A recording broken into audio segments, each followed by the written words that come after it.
विवेक sir बहुत बहुत शुक्रिया, थैंक यू वेरी मच आज कार्यक्रम में जुड़ने के लिए। पहले सर कल का अपडेट देंगे आप, कल के आपके शेयर्स का अपडेट। एक का अपडेट तो मैं ही आपको दे देता हूँ। कल 301 का आपने टारगेट बनाया था जीएनएफसी का, मेरे को याद है आपका जीएनएफसी कल आपका एक शेयर था। आज हमने सुबह सुबह उसको देखा, जैसे वो देखा तो 302 चल रहा था, ठीक है ना सर। ये वापस थोड़ा नीचे आ गया, बट ये आज मेरे को लगा है इसका 301 300 तो हमने सुबह इसको देखा है, लगा है ना सर इसका हाई। जी बिल्कुल, इसमें 301 का हाई लगा है और इसमें अब तो हमारे एसएल वाले लेवल से जो कल हमने एसएल दिया था उसके नीचे ही है। तो मुझे लगता है अगर किसी ने, वैसे तो ये कल इंट्राडे का ट्रेड था और आज हुआ है तो इसकी रेलिवेंस वैसे तो नहीं है, लेकिन हाँ अगर किसी ने होल्ड किया या किसी ने रखा, जो भी किया तो उसको मिला होगा पैसा। बाकी ये है कि 291 का हमने इसमें एसएल दिया था, तो वो अब चूंकि एसएल के नीचे, तो अब ये ट्रेड नल एंड वॉइड है, तो अब इसमें कुछ और नहीं कर सकते हम। जीएनएफसी को लेकर आज एक खबर भी थी। एक्चुअली आज खबर ये थी कि सरकार कुछ केमिकल वाली कंपनीज के लिए कुछ इंसेंटिवाइज कर सकती है। ये तो विवेक जी आपको अच्छी तरह से पता ना कि चाइना से हमारा थोड़ा कॉन्फ्लिक्ट है, अब सरकार इनको थोड़ा सा हेल्प करना चाह रही है। तो आज सुबह सुबह खबर आई कि कुछ केमिकल कंपनीज को सरकार इंसेंटिवाइज करना चाहती है। उसमें जीएनएफसी था, बासफ था, ये दोनों कंपनी थोड़ी एग्रेसिव थी। तो एक ये पॉइंट भी था जो आज सुबह करीब 1% गैप के साथ खुली, जबकि इन स्पाइट ऑफ दिस की मार्केट उतना अच्छा नहीं था।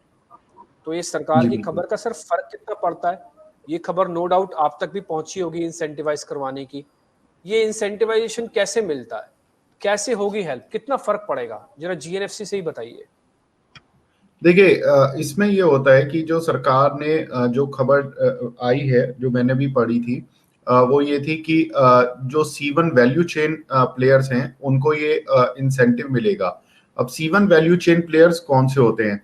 C1 वैल्यू चेन प्लेयर्स वो होते हैं जो कि नेचुरल गैस का फर्मेंटेशन करते हैं, और फर्मेंटेशन करके दो केमिकल्स निकलते हैं। एक होता है मेथनॉल और एक आई थिंक अमोनिया होता है। तो ये दो कुछ इस तरह के पदार्थ निकलते हैं जिन पदार्थों के मैन्युफैक्चरिंग पर सरकार करीब 18 से 19 हजार करोड़ रुपए का एक इंसेंटिव देने की बात कर रही है। ये बेसिकली जो दोनों पदार्थ हैं ये यूज होते हैं फार्मास्यूटिकल में, पेट्रोकेम में और एफएमसीजी में। तो ये कहीं ना कहीं सरकार बढ़ावा देना चाहती है अपनी घरेलू इंडस्ट्रीज को।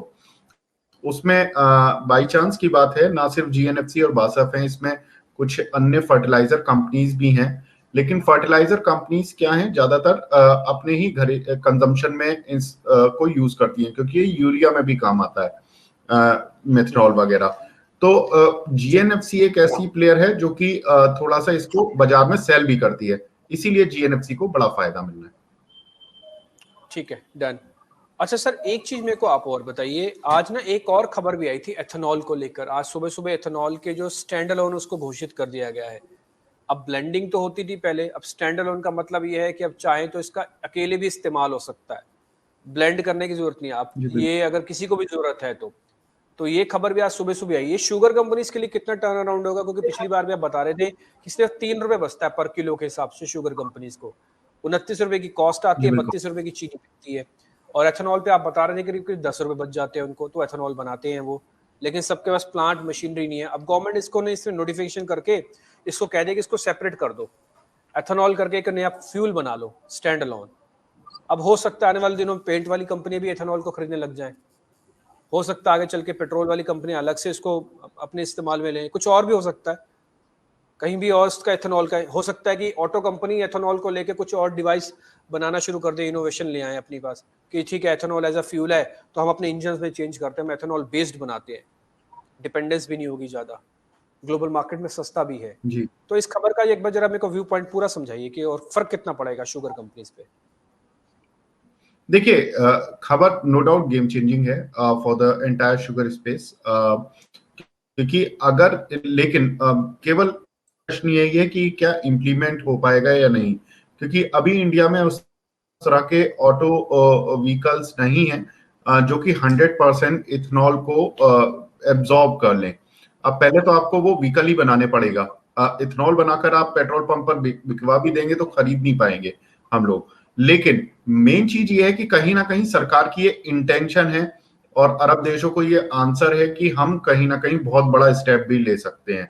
ये एक मंशा है जो कि चीनी कंपनियों को कहीं भी डिप नहीं होने देगी, और ये डिप नहीं होने देगी तो इसका मतलब है कि आपको इसमें वैल्यू बाइंग के मौके हमेशा देखते रहना चाहिए। इसीलिए मुझे जो लगता है कि इस स्पेस में 2-3 कंपनीज हैं, लाइक द्वारकेश है, धामपुर है, जो कि वैल्यूएशन वाइज काफी अच्छी कंपनीज हैं। इनमें आप देख सकते हैं क्योंकि ये इथेनॉल भी बनाती हैं, मार्केट में बेचती भी हैं, अच्छे मार्जिन्स भी हैं और leading leaders of the pack हैं, क्योंकि बलरामपुर धामपुर यही लीडर्स हैं। तो उसमें मुझे धामपुर की वैल्यूएशन ज्यादा अच्छी लगती है। ठीक है, धामपुर की आपको वैल्यूएशन थोड़ी ज्यादा अच्छी लगती है। धामपुर आज सर हमने भी सुबह सुबह चुना, 187 अभी भी चल रहा है ये। और आज सुबह हमारे एक मेहमान थे, वो बलरामपुर चीनी के बारे में भी बता के गए थे।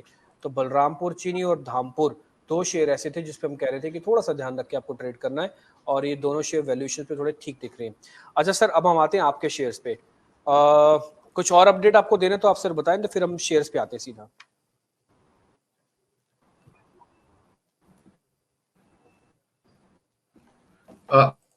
बिल्कुल डिप्टी जी, देखिए मेरे 2-3 शेयर जो ओपन हैं और कुछ एक शेयर 37.65 का इसमें ट्रेडर्स के लिए था कि क्लोजिंग होती अगर उसके नीचे तो ट्रेडर्स निकल जाए। कल इसने 37 के आसपास की क्लोजिंग दी थी, तो मुझे लगता है कि जिन भी ट्रेडर्स ने अगर निकल गए होंगे तो ठीक है, और अगर नहीं निकले हैं तो आपको अपना माइंड प्रिपेयर करना होगा 32 और 34 की रेंज में जब ये आएगा तब आपको प्लस करना है। इन्वेस्टर्स के लिए यही बात बताई गई थी कि 32 और 34 के बीच में आपको इसको दोबारा से प्लस करना है। Targets will remain the same 45-55। ठीक है सर, पीएनबी के साथ तो हम और एग्री करते हैं आपके इस लेवल के साथ कि आप कह रहे थे कि 32 तक पीएनबी आ सकता है। हमने आपको पहले से ही माइंड प्रिपेयर भी आपका करवा रखा था कि 32 तक पीएनबी आएगा। डरना नहीं, ये तो उल्टा और अपॉर्चुनिटी है कि आपको पीएनबी थोड़ा सस्ता मिल जाएगा, बट आपको एज एन इन्वेस्टर आना है। ये नहीं कि आज आपने आज ही पौधा लगाया आज ही फल देने लगेगा, ऐसा नहीं होगा। पीएनबी 32 रुपए तक आए, समझ लीजिए आपने एक ऐसा पौधा लगा दिया जो आने वाले दिनों में फल देगा। आ भी सकता है 32 तक, घबराइएगा नहीं।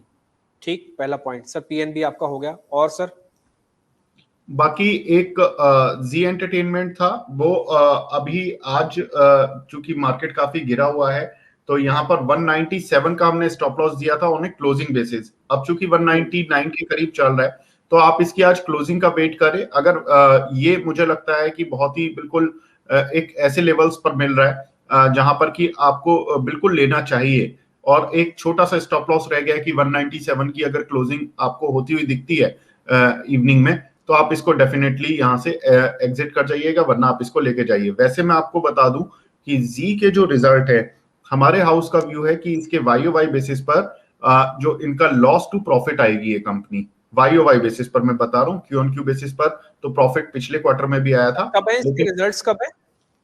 सर इसके रिजल्ट्स जनरली 20 से 25 तारीख के आसपास आते हैं। अभी रिजल्ट की डेट तो नहीं आई है, लेकिन अच्छा, चूंकि जिनकी रिजल्ट अच्छी उम्मीद होती है, एक्सेप्शनल उम्मीद होती है, उसमें डेफिनेटली एक पिकअप देखने को मिलता है शेयर में। तो मुझे आप ये लगता है कह रहे हैं कि कंपनी साल दर साल घाटे से मुनाफे में आ सकती है? बिल्कुल इनका जो ठीक। पिछले साल का जो मार्च क्वार्टर का बेस था वो काफी छोटा था। छोटा इन सेंस ये था कि इन्होंने लॉस दिखाया था, जितना मुझे ध्यान है शायद 700 से 800 करोड़ का था। उसके मुकाबले में अगर ये 300-400 करोड़ का प्रॉफिट भी दिखाते तो एक बड़ा टर्न अराउंड होता हुआ दिखेगा।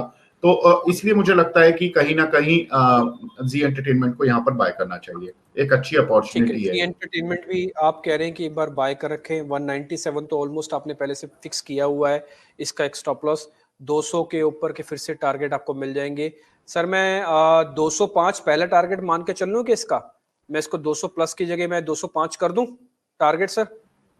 अगर कोई मान लो आज खरीद रहा है, ठीक है, जिसकी पुराने खरीदा है उसके तो बात अलग है, जो आज खरीद रहा है।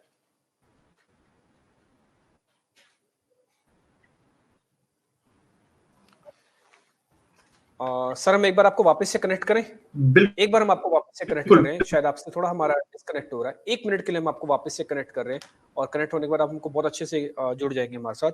एक बार मैं विवेक जी को वापस से कनेक्ट कीजिए, लेकिन 2-3 चीजें उन्होंने बड़ी इंपॉर्टेंट बता दी है। पहला एक तो एक पीएनबी। और इम्पोर्टेंट चीज जो कि हमारे हाउस का व्यू, जी बिल्कुल।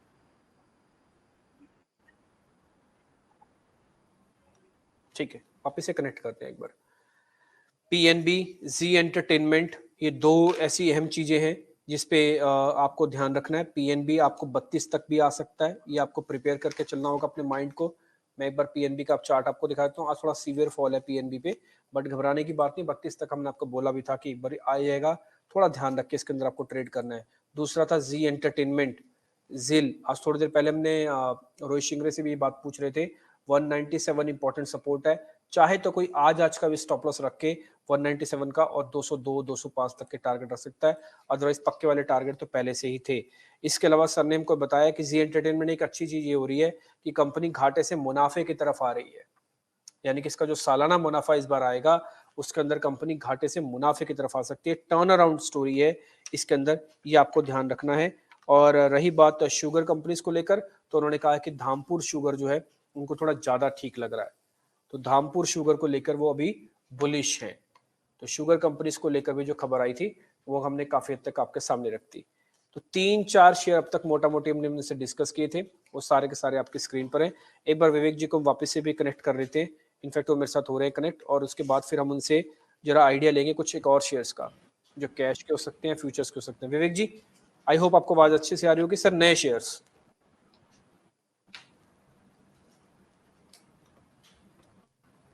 सर आपके नए शेयर्स कौन से हैं आज के?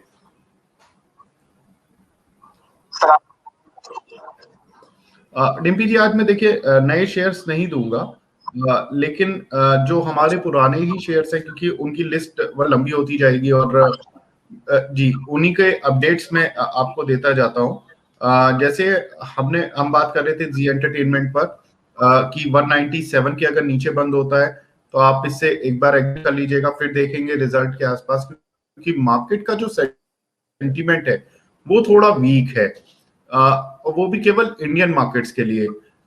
कई तरह की खबरें चल रही हैं कि कल था कि जर्मनी में लॉकडाउन लग गया।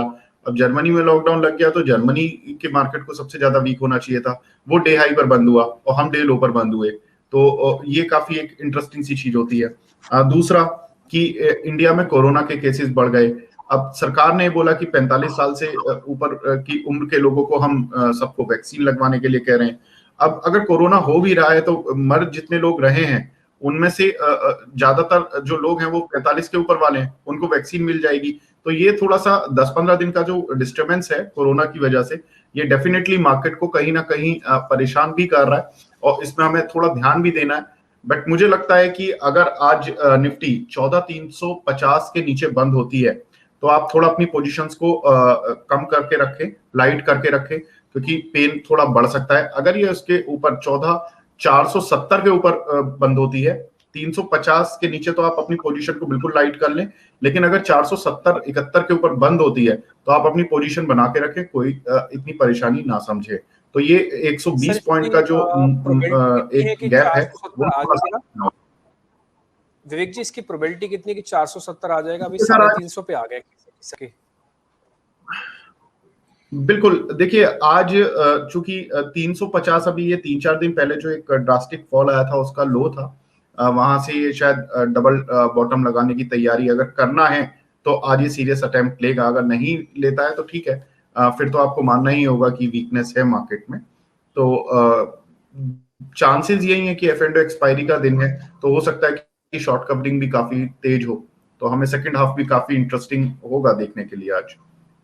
ठीक है, सेकंड हाफ भी देखते हैं बाजार का कैसे चलता है, बट फर्स्ट हाफ में मार्केट ने दो खतरनाक काम किए हुए हैं। पहला 500 को ब्रेक किया हुआ है, फिर 400 को ब्रेक करके भी ड्रैग कर रहा है। एक होता है ना, आप ब्रेक करते हो और आप रोक देते हो और एक प्रोबेबिलिटी उम्मीद जगा देते हो कि नहीं ठीक है अब मैंने ब्रेक तो कर दी, बट मैं यहाँ से पुल बैक दिखाऊंगा। बट वो ड्रैगिंग है ना, भले वो 20-20 पॉइंट की हो रही है, बट वो हो रही है। 400 टूटा, 400 से थोड़ा और नीचे आया, थोड़ा और नीचे चलता गया, अब 350 आ गए हैं। बट ठीक है, फर्स्ट हाफ है, 12 ऑलमोस्ट बच चुकी है। सेकंड हाफ देखते हैं मार्केट का कैसे निकलता है। बट फर्स्ट हाफ के अंदर हमको मार्केट के अंदर जो है वो थोड़ा वीकनेस वाला हिस्सा ज्यादा है। हमने आपको 33,000 की एक कॉल भी बताई हुई है बैंक निफ्टी के हिसाब से।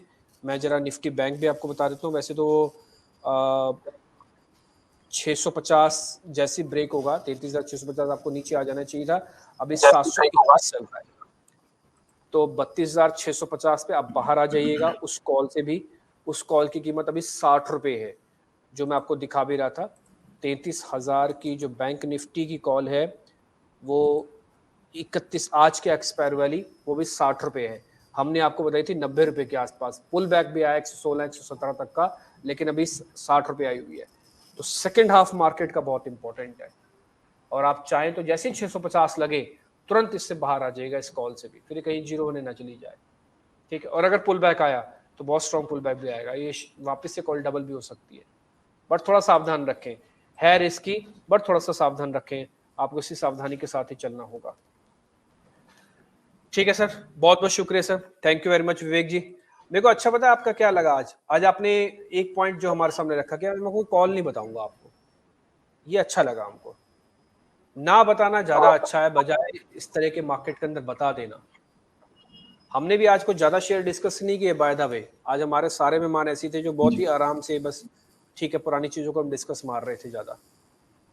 ठीक है सर, बहुत बहुत शुक्रिया, थैंक यू वेरी मच आज कार्यक्रम में जुड़ने के लिए, थैंक यू। कल आपसे फिर मुलाकात होती है, बहुत शुक्रिया, थैंक यू।